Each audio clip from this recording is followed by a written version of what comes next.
تحية طيبة لك اخوي الغالي ومسة العافية عليك ان شاء الله. تصميم هذا الموديل راح يتم تحميله طبق الاصل مثل ما تلاحظ تصوير الفيديو. تشرباية الموديل تعتمد على راس عالي، اضافة على راس ناص، اضافة الى كوميديين، نظام عمل الكوميديات.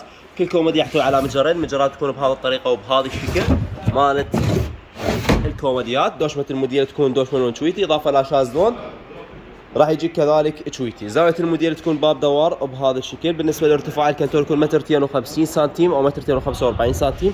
عرض الكنتور 3 امتار و25 او 3 امتار و30 سنتيم. يكون 6 ابواب ملحق.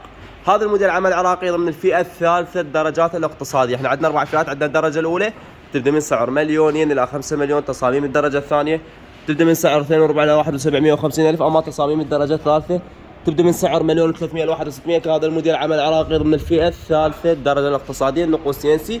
وجه الكنتور ام دي اف. داخل الموديل يكون زبرة صناعي بالصاج درجة ثالثة. شوفك تقطيع الداخلي الكنتور. هذا الباب يحتوي على رف واحد فقط الاطراف. نظام قفاز تفتح شد وتواجه اي اشكال. النرمال الشريطيه على طول الباب. جميع القواطع من قواطع خشب. الابواب اللي وصلت تحت على تعلاقه ملابس ملحق مفصول، تعلاقه ملابس ملحق مفصول. وهذا الباب يحتوي على رف واحد فقط. وعندك ظهر الموديل ضب براغي.